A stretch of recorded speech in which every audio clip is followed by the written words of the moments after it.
it's going to be raining outdoors. Ooh, the woman I love, yeah, I stole her from my best friend. Some joker got her lucky, yeah, stole her back again. Yeah. You better come on in my kitchen, hey, 'cause it's going to be raining outdoors. Ooh, the woman I love, yeah, I stole her from my best friend. That joker got her lucky, yeah, and stole her back again. Hey, you better come on in my kitchen, 'cause it's going to be raining outdoors. Ooh, oh,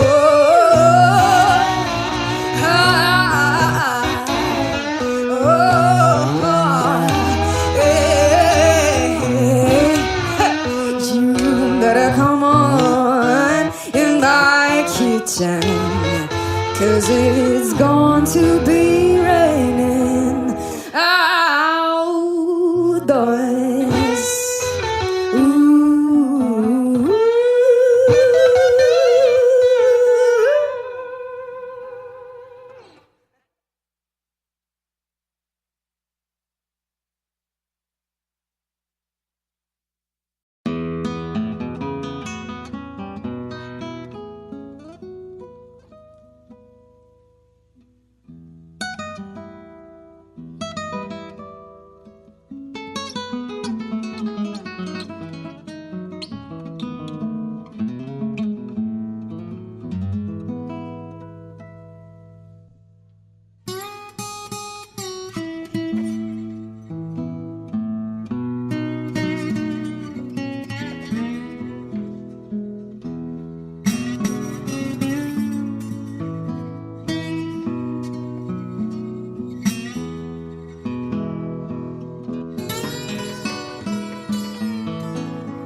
Cuando llega la noche, yo recuerdo tu cara y en las olas del mar siento tu voz y en la luz de esta luna es tu piel que me roza.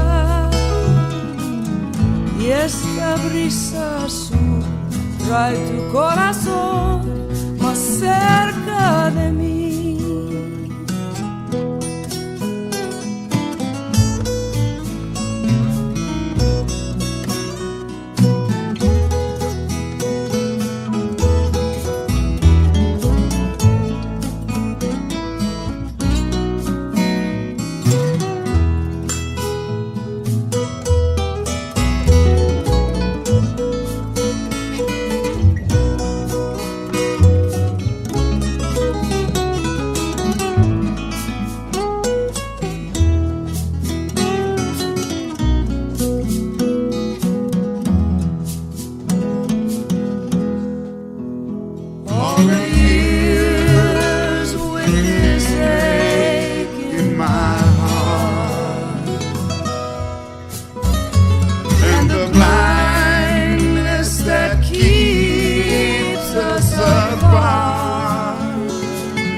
And the wings of this breeze are soon will sing me to you.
y en las olas del mar.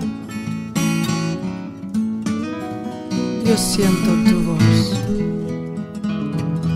Y la luz de esta luna es tu piel que me rosa, y este brisa azul trae tu corazón más cerca de mí. Esta brisa azul trae tu corazón más cerca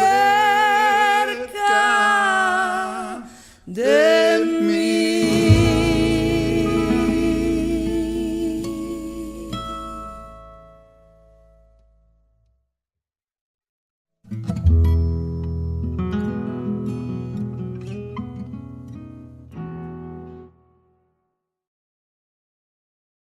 There ain't no use to sit and wonder why, babe, if you don't know by now. Ain't no use to sit and wonder why, it'll never do somehow. Oh, when your rooster crows out the break of dawn, look out your window and oh, I'll be gone. Oh, and you're the reason I'm traveling on. Don't think twice, it's alright. Ain't no use in turning on your light, babe, the light I never knowed. Oh, now it ain't no use in turning on your light. I'm on the dark side of the road. Oh, now I'm thinking and wondering, walking down the road. Oh, I once loved a man, a child, I am told. Oh, I gave him my heart, but it wanted my soul. Now don't think twice, it's alright. Ain't no use in calling out my name, boy, like you never done before. Oh, now it ain't no use in calling out my name now. I can't hear anymore. There was something you might do or say, oh, to try and make me change my mind and stay. Oh, but we never did too much talking anyway. Now don't think twice, it's alright.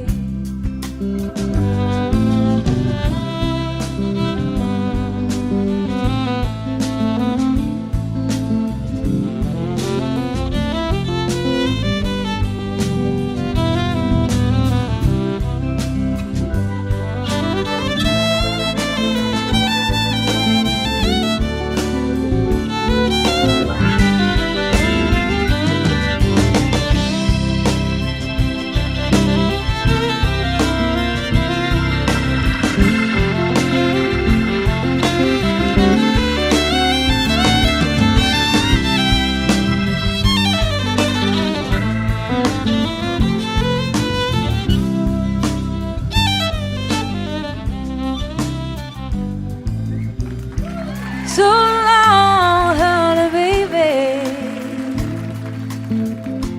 where I'm bound I can't tell. Oh, my goodbye's too good a word now, so I'll just say farewell. And I ain't saying that you treated me unkind.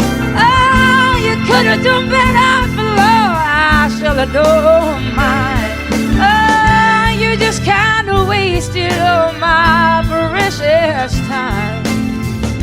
Now don't think twice, it's alright. Oh, you just kind of wasted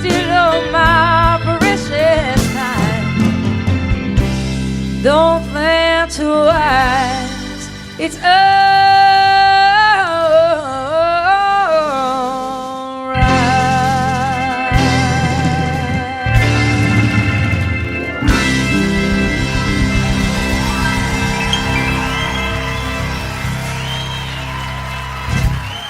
Thank you.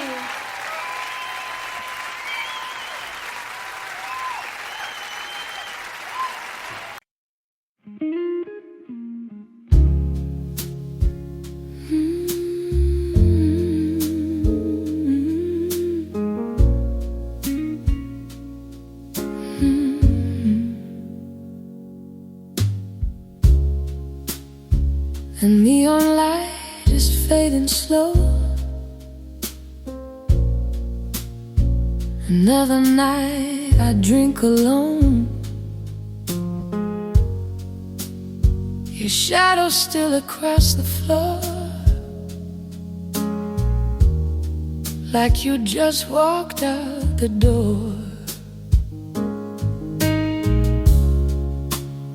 And every note the piano cries feels like your last goodbye. Oh, baby, my heart still sings the blues every midnight, missing you, smoking whiskey in the air. You're the ghost that's everywhere.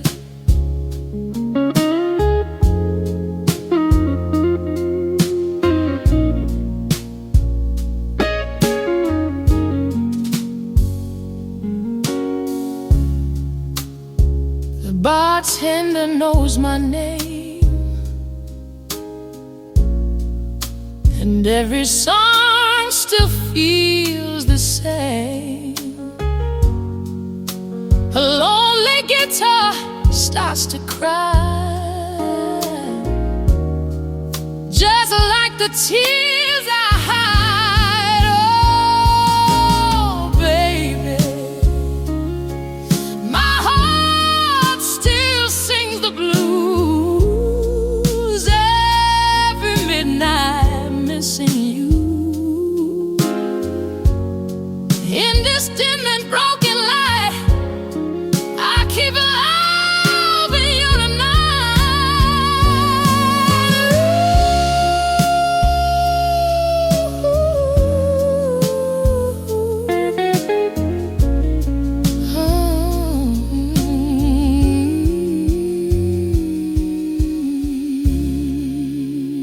The band keeps playing soft and low,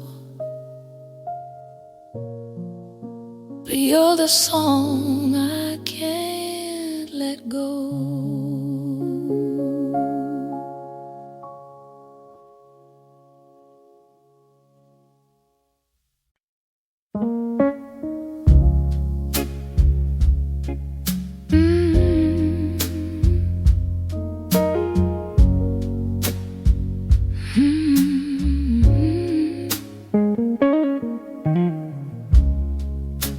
The neon light is fading slow. Another night I drink alone. Your shadow still across the floor, like you just walked out the door. And every note the piano cries feels like your last goodbye. Oh, baby, my heart still sings the blues every midnight, missing you, smoking whiskey in the air. But you're the ghost that's everywhere.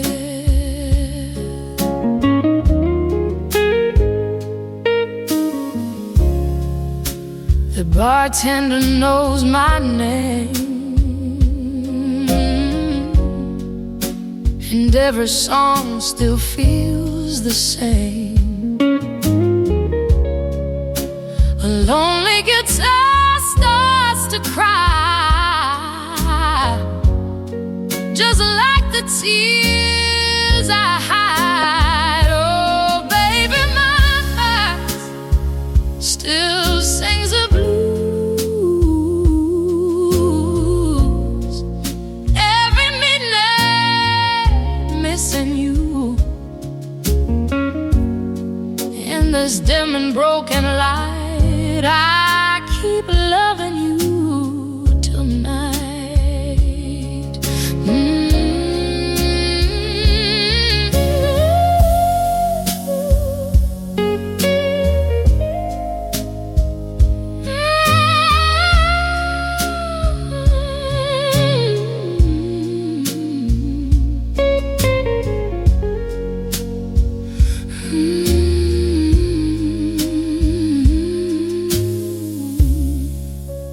Band keeps playing soft and low,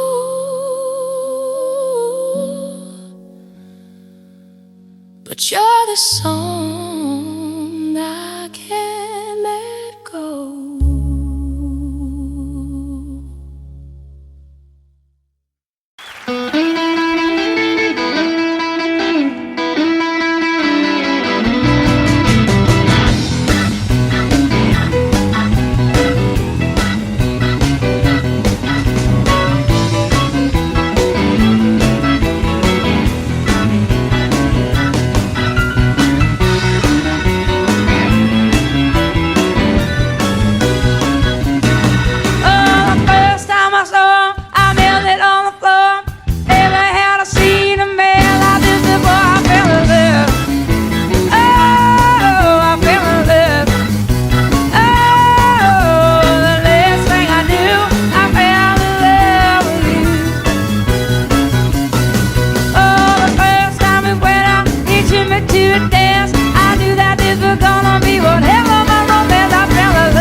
Had dinner with him last The night. grey man. Oh, were you? Basher. Oh, Basher. He's fantastic. What a fine man. A fine musician. They've got a picture of him on the wall of this VH1 studio in Camden Road where we were, and he looked like a lemur, like, because he's just had really light blue eyes, and just the photograph looked like he was holding a guitar, and he just looked like one of those exotic Madagascar lemurs that only come out at night. It was just great. We used to run a little venue in the north of England, which was an old wooden pavilion that was been knocked down now, and we booked this band one night, and they pulled. So the agent said, "Well, I've got this other band called Brinsley Swartz. Do you want them to come?" Yeah. So we said, "Okay." So they turned up, and it was just brilliant. They went down a storm, and it was a really, really good gig. It was just amazing. Very, very good. Are we rolling? He's Okay. one of a kind, Oh, really. One of those people that you're just so glad he's around. Paul Carrick as well. Oh, great guy. Well, Bonnie. We're still here with our same jobs. I knew you were going to It's say a miracle, isn't it? that. A live album. And about time too. Tell me about it. Yeah. Not from lack of wanting. Really? So why now? A couple of reasons. I've been being besieged by people over the years that say, your live shows really capture you, and if only you could get one out, you'd really come across. And I was all ready to do one because of, Little Feat years ago had that great Waiting for Columbus album, and it really broke through and captured them in a way that the studio ones, although those were great too. And I just have been waiting and waiting, but the situation with Warner Brothers where I was for the first 9 albums up until 82, I was with Warner's, and I wanted to do the live record after my 8th record, and it just they didn't really feel, and neither did I, that the promotion for it went well, to put it mildly. I'm trying to be polite. And radio really stopped playing any kind of progressive format, so I was basically shunted off into the hinterlands of fringe music. And even though I was selling well in my concerts and my core audience bought my albums, it wasn't the right label situation to put out a live record, because they didn't care enough, frankly. So it took me a while of waiting to get on a new label, and then God knows, after the Grammys hit, things have been really great with EMI Capitol, and I wanted 3 studio records under my belt to draw from great songs that people would be familiar with.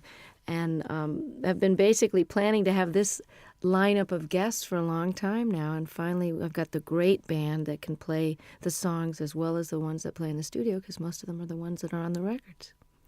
Indeed. I can't believe that these friends just happened to be around. There must have been a lot of phone calls going out to get all these guests on this album. Well, you've got to plan, because people's schedules are way in advance. I mean, I know what I'm going to be doing 5 years from now almost. So everyone's booked, and everybody's got their own album schedules. And Jackson said, I'm going to be recording, but it's if you can film and record in California, I bet you I can fly up for the day.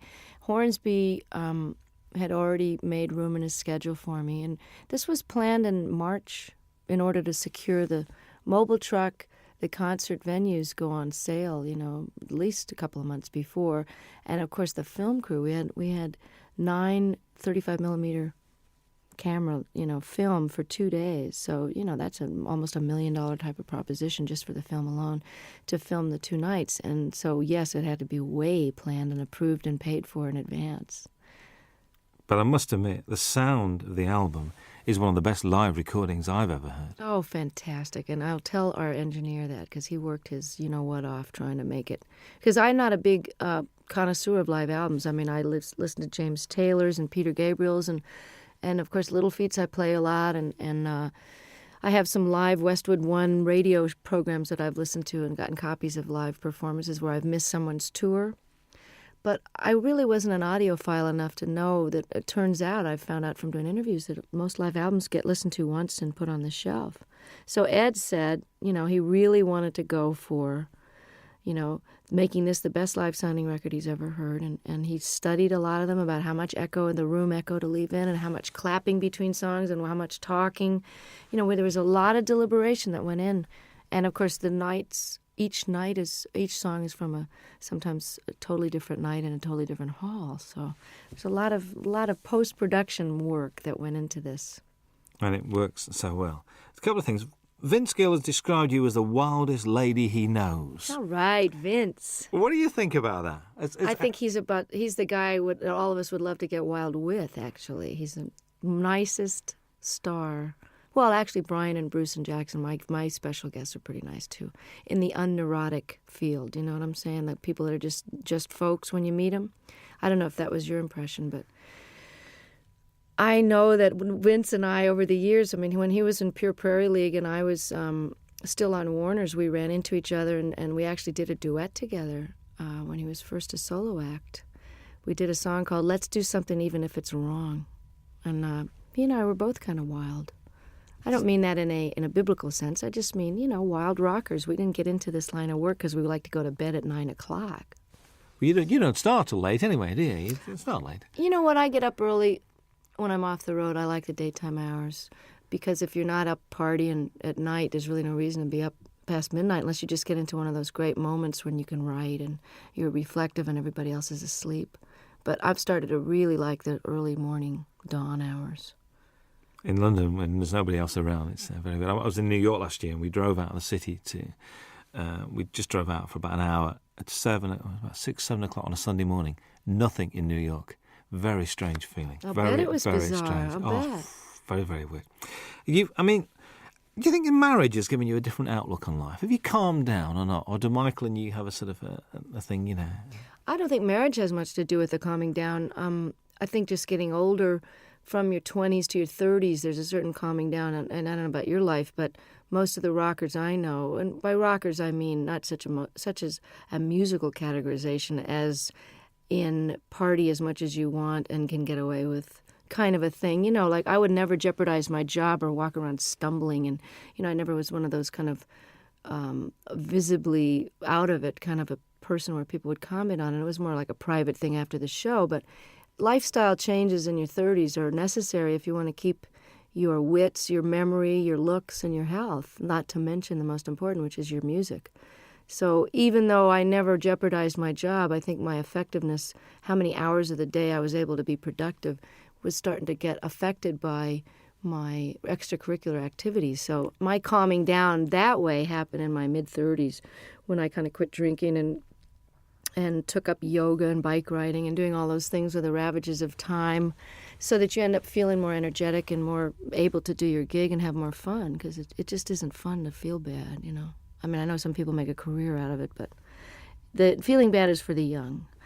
And marriage has just been, it's a challenge, and it's very adventurous, and it's exciting to know that somebody's not going anywhere when you have a big row.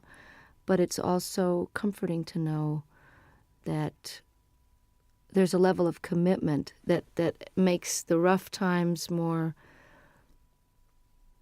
doable, and that makes the sweet times very, very deep.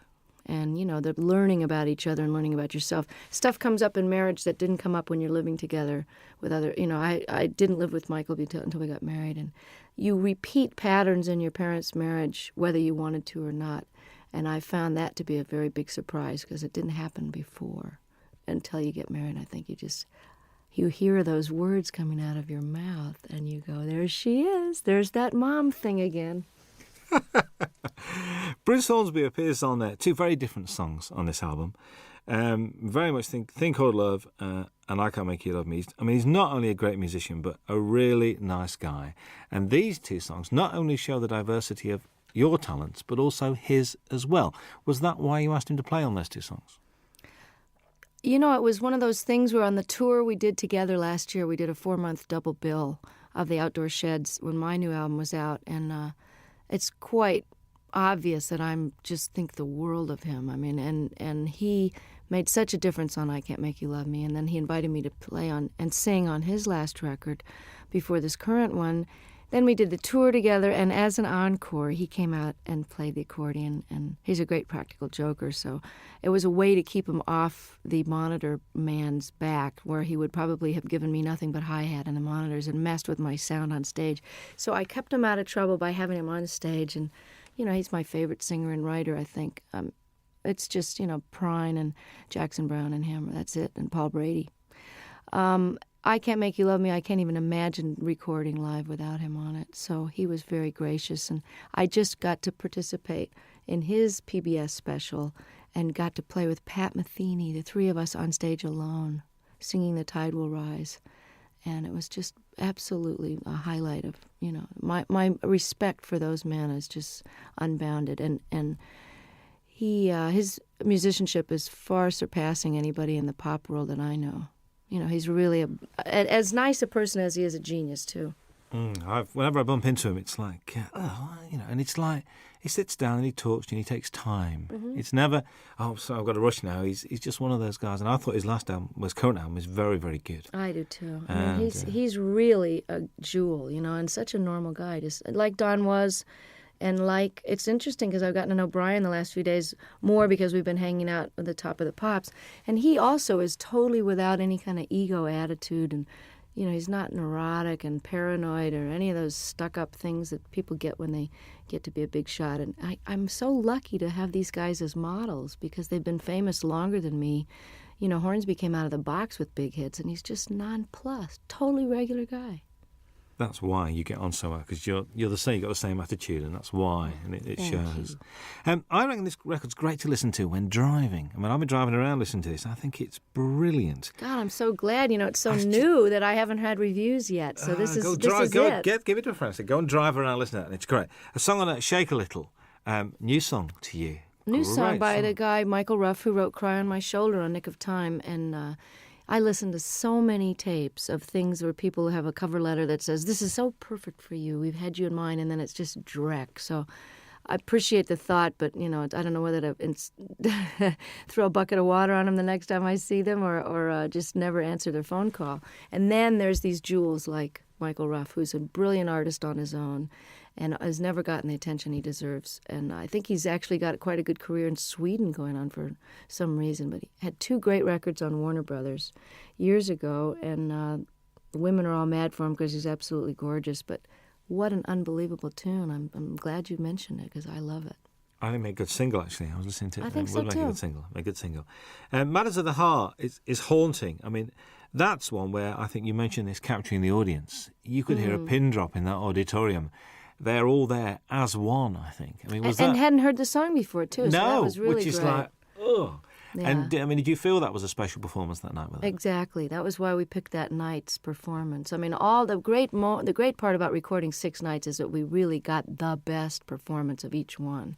It was hard to choose sometimes, but there was always one that had that pathos and a unity of, you know, whether it was a spontaneity or just not thinking about it. Everybody forgot about the tape, and the audience, for whatever, it's almost like a great meal or making love. You know, there's just that one evening where it's that you're doing the same thing with your lover that you've always done, but it's just fitting and feeling perfect. And that this track has got a soulfulness to it, kind of a Ray Charles thing that, you know, Michael McDonald is an incredible writer and singer. So the fact that to wrap myself around one of his songs like this is, you know, you're as good as your material. And like I Can't Make You Love Me, this is one of those classic songs. I think what's nice about this record as well is it's not Bonnie Raitt's greatest hits live, which I'm so pleased about. It's a real, it's almost it's a comment and it's a reflection. Was that purposeful, the way you selected the songs? Yeah, and I'm glad to hear you say that. This is terrific that it's coming across, even in its shortened 1-disc version of the 2-hour concert. I mean, we were actually surprised, Don and I, when we had to narrow this down, that this played as well, and we almost like this order better than the ones with the extra 4 songs on it.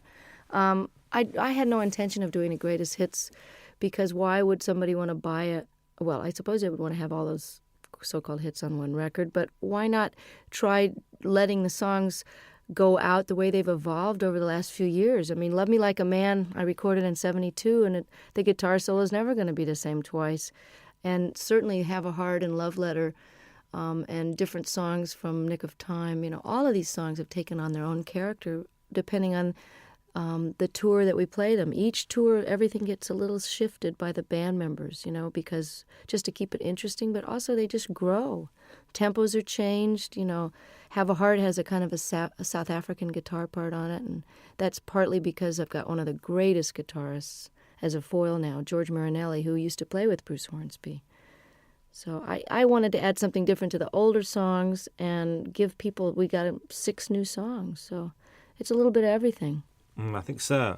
Charles and Ruth, I'm pleased they're on there. I get the impression the way you work together, there's a real mutual respect amongst the three of you guys. Oh, total. And I mean, of all the people that are on a stage at once, everybody has admiration so deep that, I hope it comes through, and I'm glad to hear you say that it can be felt, because Ruth Brown single-handedly was such an influence on Etta James and Aretha Franklin and all the people that I grew up listening to when I was old enough to read about their influences. They were the ones that mentioned Ruth, because I, of course, was only 1 year old when her first record came out. But she's built Atlantic Records with her singles in the late 40s and 50s, as did Charles Brown, who's no relation, by the way. They're just from a totally different part of the country. But he also was seminal in starting the whole West Coast blues sound, the transition between the post-war jazz era. And he took his Texas very funky roots. He also was classically trained, and he melded them into the style of jazz with the Art Tatum flavor and the beautiful classical music, to where Nat King Cole became famous based on the music that Charles Brown was doing. And, of course, Ray Charles is a direct descendant, although he doesn't credit Charles, and has never turned around and really helped him, nor have Chuck Berry and some of the other people that really grew up idolizing him. And I always felt it was strange that the great rhythm and blues artists and the white artists of today, who owe such an incredible debt to these pioneers, would not only not put them on the show, or at least throw some money towards the organization out of which they can get some health insurance, since they didn't get any royalties. Because this is the biggest criminal revelation I found out in the last 6 years, is that nobody before 1970 did get royalty participation. And we've just now gotten to the fourth large company to only now, 6 years after the organization was founded, to agree to pay a 10% royalty starting today, for example, as opposed to 30 or 40 years of lost royalties and 10 years of CD sales with no money coming, no health insurance. Every other industry has health insurance and takes care of their own, except ours. So this is a call out to the other artists that are listening and fans to make sure you support the reissues that are paying royalties, and don't buy the bootlegs, and don't sell the records direct. Send the money directly to the artist, believe me, before you rip them off for the third time. Absolutely. That's the Rhythm and Blues Foundation as well we're talking about. Yeah. Good to see blues on this. A fine tribute to Mississippi Frag McDowell. And I remember one night in the middle of winter going to Lancaster University, which is like in the middle of nowhere, because a friend of mine rang me up and said, "We've got to go and see this guy playing." I said, "What's it?" He said, "Mississippi Frag McDowell." I said, "OK, we'll go." Went along, there was 8 people there. But the guy putting it on loved him, and it was obvious. The guy running the gig said, "Look, I spent my money on this, and just come and enjoy yourself." Isn't that the greatest? Because Fred, I'm telling you, was the most exuberant blues man. They always say, oh, they're so full of pain and grief. I mean, Fred loved to play more than anybody I ever saw, and they're just re-releasing I Do Not Play No Rock and Roll, one of the greatest double albums, and I think it was recorded here in London. I'm not sure if that was the one, or maybe there was just that in concert where he's wearing this Mexican poncho over a bright yellow sharkskin suit with a bolo, string tie, just unbelievable getup. And loved the girls used to just flock around him, these little white American and English girls just bat their eyes at him, and he loved it so much. Just like John Lee Hooker is just rolling around enjoying his success now, Fred was like that, and one of the greatest Delta bluesmen that ever lived. I mean, you say on there, you think these songs get better with age. Do you think your work gets better with age? I sure hope so. I mean, don't you think you're better at your job? Now you got more seasoning and humor and perspective and knowledge. I mean, I always think people, as they get older, if they're lucky enough to keep their wits about them and don't get too cranky and discouraged, that people's wisdom and opinion at 70, 80, 90 years old they're like gems, If you're smarter now at 45 than I was at 25, why won't I be even smarter at 65? So I hope that my music is richer and deeper and more accomplished. And I never saw B.B. King or John Reid or Pablo Casals or Segovia get any less with age. They just got more. Absolutely. You're always introduced, which I do like, as Bonnie Raitt and her band, including Hutch and Ricky now. I mean, they're part of the furniture. Hutch, how long's he been around? He's, well, a long time. He's has the distinction of being one of the only white guys ever play in the Neville Brothers, although they've had a white guitarist for a while. He is so respected by every type of musician. You know, he played in Central America, lived there for a while. The New Orleans cats think he's just it. He lived in San Francisco, was in a band called Copperhead. He knows Celtic music inside and out and can play jazz, Algerian music. I mean, there's nothing the guy can't play. And if you ask him a question, he can give you every detail of every side musician. So he's like a walking encyclopedia. These are sort of nice guys to have around, I think, to contribute to what you're doing. Oh, I'm so lucky to. And this is the best benefit of success, is that while Hutch has been with me for over 10 years, at whatever salary level I was at, he was with me during the rough years in the 80s too, rough meaning couldn't pay very much. Ricky, who has been a successful producer living in Australia, doing film scores and, just co-produced the Boz Scaggs album. And, for those of you, Ricky Fattar from South Africa, he was in a young band called The Flame that was quite famous and was in the Beach Boys for a while. I'm able to afford musicians of the level that I've got now, and that is probably that and raising really great amounts of attention and money for political causes that really need the bucks. Those are the two most incredible aspects of my success that have made the biggest difference, that and good catering, backstage, to actually eat food that hasn't been sitting there for 4 hours. But to be able to play with Ricky and Hutch and have them leave home and come and play with me is just, it's like a dream come true to every night have these guys. And that's why this record was done now. That's why I say in the liner notes, this was the time and you are the reason. Absolutely. Jackson Browne had to be here, really. I mean, there aren't many stages that you and him haven't shared over the years, mostly benefits as well, actually. But, to do Opening Farewell is just a bit special, I think. And, we didn't know what we were going to do. I was going to cut this wonderful reggae tune that he did on his last record called I Hear Your Heart Beating Everywhere. I love that song, and I thought we could have a duet, kind of a, We Be 40 kind of a thing. I don't know. And we tried it in my key, and it just didn't sound as good as his. So I said, well, maybe we should send the band off to the wings and just sit here and play Opening Farewell. And it was just done. He came and never had a chance to rehearse it. He never had sung it in that key, never sung a harmony part. And all of a sudden we're filming and recording it for the history, and he was really a champ. I can barely look at him because I love him so much, and he's so gorgeous and never changes. But yeah, I said that he had to be on the live record because he knows too much about me, and I'm afraid he's going to talk. He knows where the body's buried. Well, I know where his skeletons are buried too. There's an argument that drink and drugs have added to some of the finest music and literature, and also that all the great artists have got to be a shade crazy. Eccentric, crazy, call it what you will. What do you think about that? Totally agree. It's true that some of the greatest works of literature that are currently recognized and studied by even the religious right as great works of art. Hemingway, all the great works of the 20th century, certainly that whole revolution in the 20s, people were faced. I don't know what the expression is over here, but pissed or whatever. There are a lot of that whining and writing about your mother and tortured. A lot of that stuff, when you know about addiction, you know where that mentality is coming from. Well, that's what makes great artists torture. And artists torture themselves. And the myth is that you can't be, quote, funky or as deep or as soulful or as funny if you're not sort of loaded or hungover, is blown by the fact that John Hyatt and Stevie Ray Vaughan and some of the greatest artists of our time are still kicking, sober. So, and I'm here to tell you from that song that's on this record, and I don't know if it made this cut. Did Feeling of Falling get? I think that's the one we did leave on. Because I want to let people know that just because you're straight doesn't mean you're not totally miserable and twisted sometimes.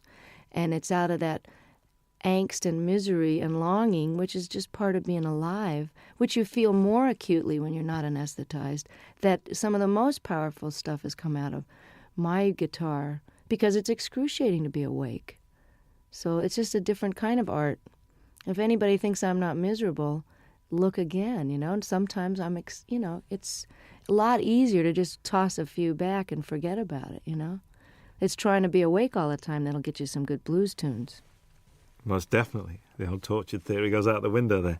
And there's this song with Bryan Adams. I mean, what's the story behind this? Did you call him or did he call you? Or if someone was to say to me, okay, you got a new album coming up, and, you've been on the road with Longing in Their Hearts, and you have this ballad here, and you found this Michael Ruff song, but you know what I'm really missing as a rocker? I just wish somebody that I really love would call me up. And, it was like the universe answered my prayer, and I get this phone call from Bryan, who I haven't heard from for a few years, and he says, I wrote you this song with this woman, Gretchen Peters, and I hope you like it. It's on the way. I listened to it. It's like tailor-made, great lyrics, a tried and true topic, but set in a very clever way. You need a rock, not a Rolling Stone. Simple, straight-ahead rocker. And then on top of it, his album was postponed, so as we got closer to the live recording, I went, oh, it would be really great, as if he could sing this with me. And he did. He said, I'm coming. I just can't believe it. It's like for all the blues people that I helped and all the obscure songwriters I've done songs and talked about over the years, to have somebody like him who is really huge over here in Europe where I can't get arrested really. And, for him, he'll be doing for me what I'm doing for Ruth and Charles. So without any compromise and just pure admiration and love, and just love the guy's work so much, and I love him. And here I am getting to have this handed to me, like Eric and Elton saying, hey, you want to be more known in Europe? We love you. Come on to the Wembley show.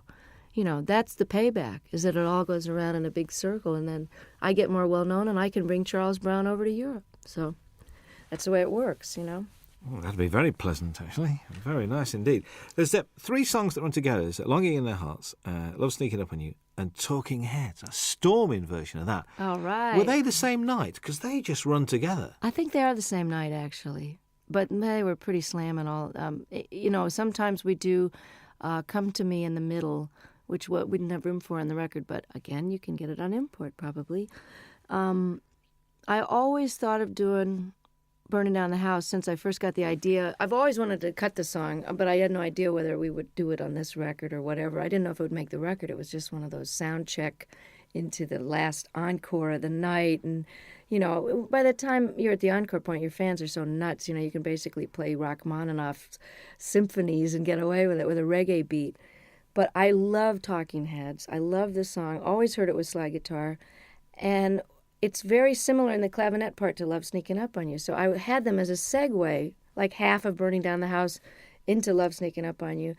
And about 3 gigs into the tour, all the reviews were mentioning, and the audience was jumping up and standing. They were mentioning Burning Down the House. So Don suggested, he said, hey, why don't you just finish the song and flip the order and stick it on there and we'll put it on the record.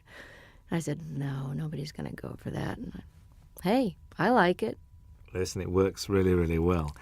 Kim Wilson guests on the album as well. When the Fabulous Thunderbirds are one of the best kept secrets in Europe, like yourself. Well, that's why I plan to change it. I mean, I'm really glad that by doing a record with Delbert on Luck of the Draw, that 5 million people have that album and now know who Delbert McClinton are, as if anybody's been asleep in a closet and doesn't know.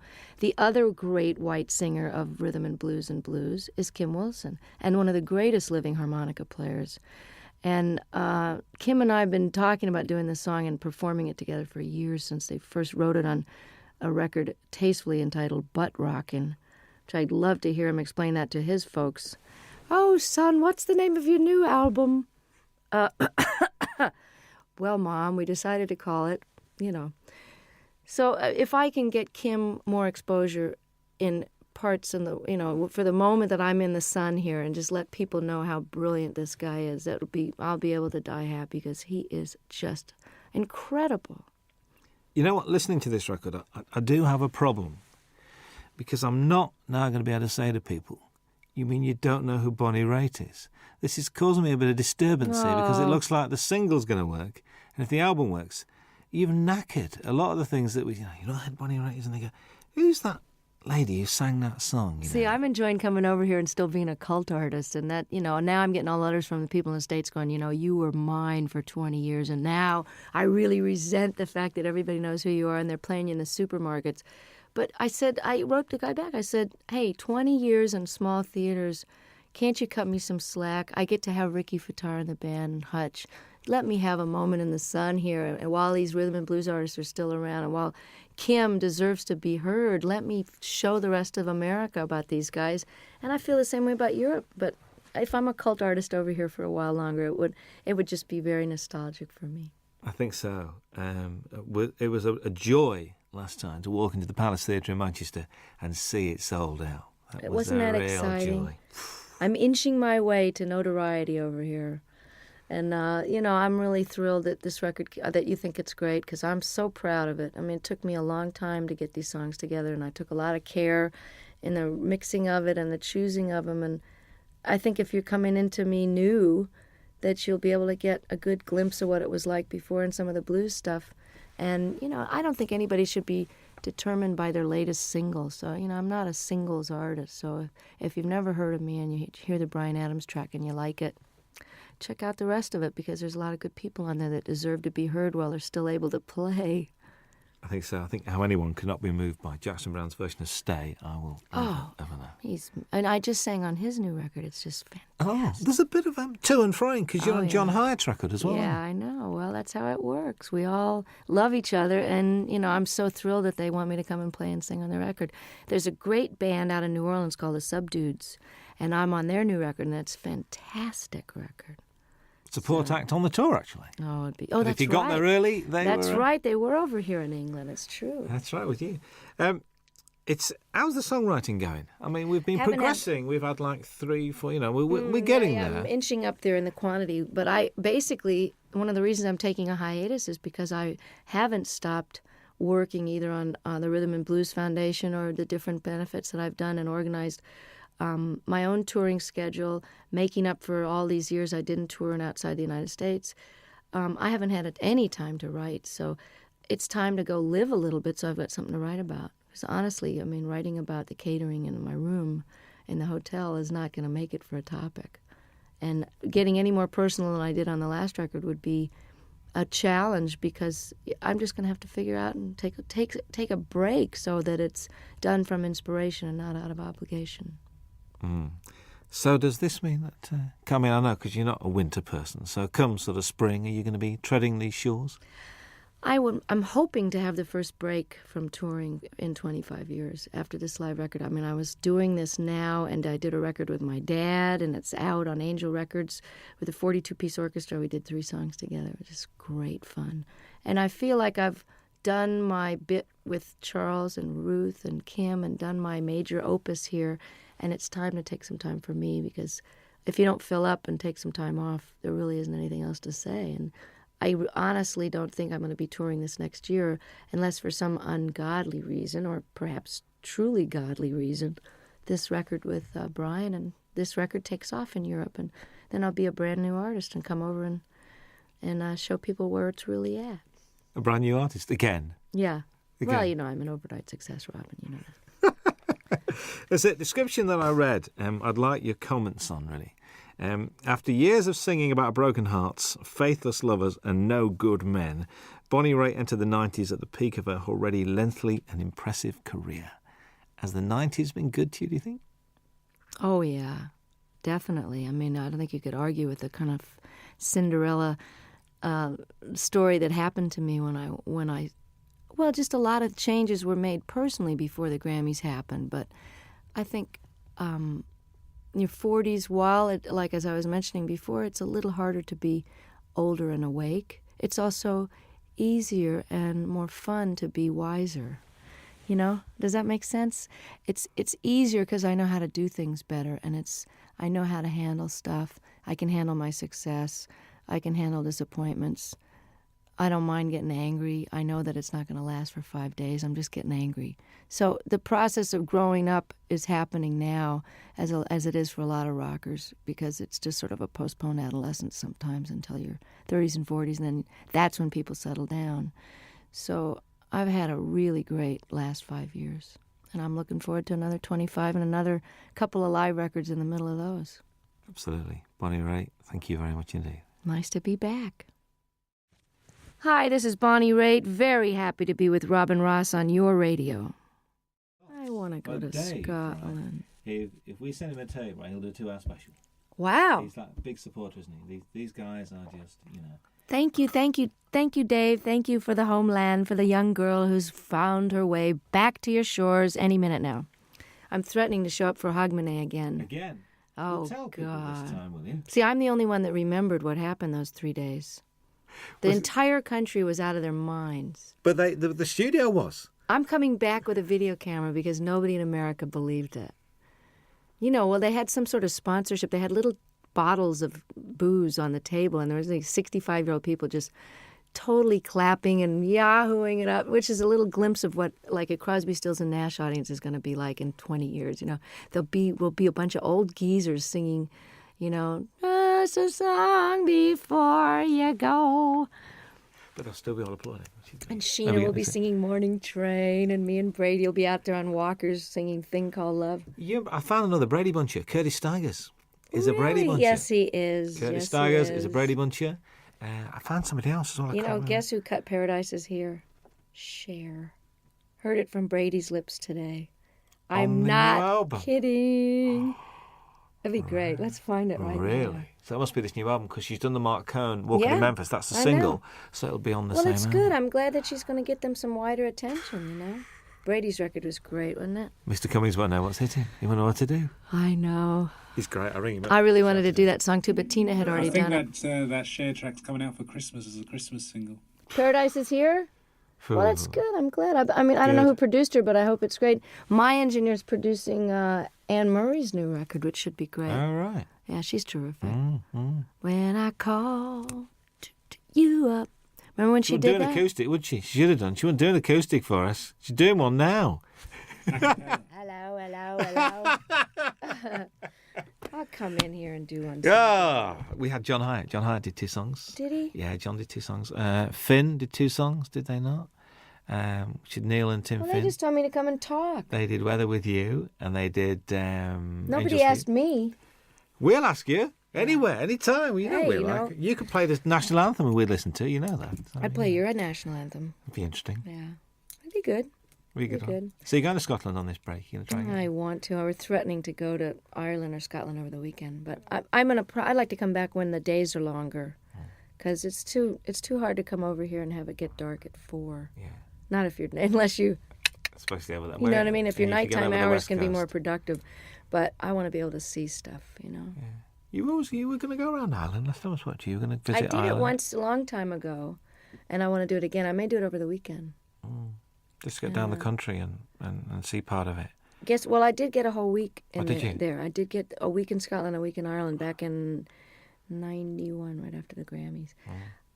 Randy Newman's on Jules Holland on Tuesday night. You should get him in here. I'd love to. With Warner's, you see, Warner's a bit strange. So my best man when I got married is head of promotion at Warner's, and he won't let me do any interviews. He said, I leave it to the regional people. I said, but we're getting like 50 stations. Great. I know. Faust is a great record. Lovely man. When's Bonnie Raitt on Peter later? Asher and tell him I told him that he should do it. Tell him who you talked to. Tell him all the people you talked to and how many stations we're going to start to, just call him we directly. got you on, did we get 50 last time? Peter and Gordon. Tell him you're a Peter Gordon fan and call Peter Asher. Remember Peter and Gordon? I actually That's went Peter to see Asher. Peter. He's he Randy's used to manage manager. 10,000 Maniacs as well, didn't he? Yeah. He manages Little Feat. And now he's head of Sony, I think. That's right, I forgot. He got a new job. My former manager is was head of Atlantic, then head of Warner's, now he's head of Mercury. Moving around. We're gonna fire you. Here's $30 million. Get out of here. Oh God. Now you can pay the musician. Here's another label. Could you sign that for me, please? Are you kidding? Thank you. I've got a shiny one because you haven't got shiny pens, have you? Can I have that on tape, please? And you haven't got Robin Ross has a shiny one. Thank you. Could you sign it for me?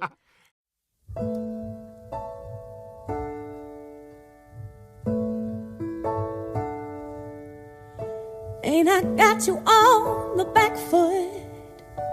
And you know I got you really good. And there's something deep inside of me I got to be.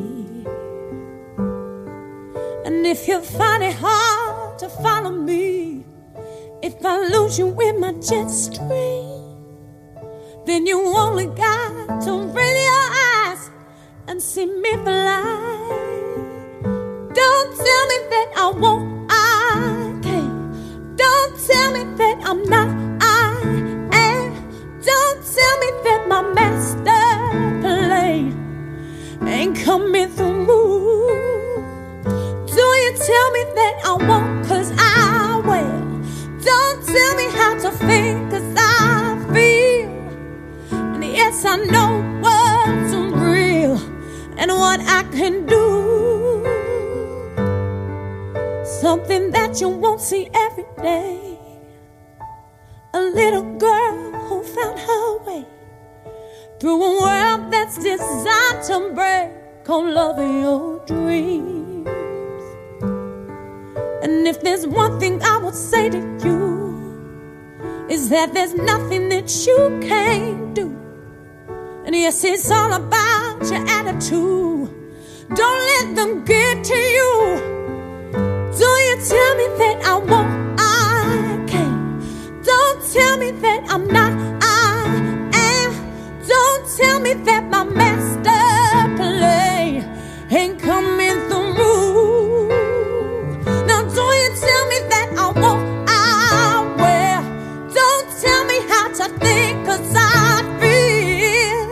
And yes, I know what's real and what I can do. Ooh, yeah. Ooh, hey. Oh, do you tell me nothing? No.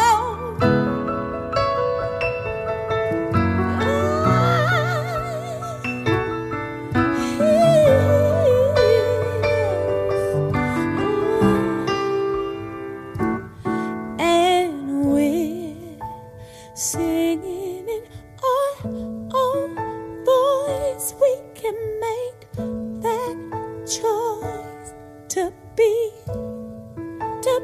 free.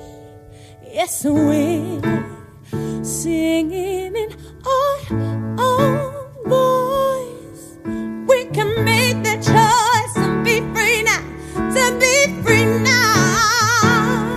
Don't tell me that I won't, 'cause I can't. That I'm not, 'cause I am. That my master plan ain't coming on through. It's coming on through. Do you tell me that I won't, 'cause I will. Do you tell me, 'cause I know what's real and what I can do. What I can do. I say, you sing, all right now. L-U-V. I love it. I'm loving, yes I do. And there's nothing you can do here. Music. Ooh, L-U-V. I love it. I love it, I do. Yeah. So don't you tell me nothing. Ooh, ooh, ooh, ooh. Okay.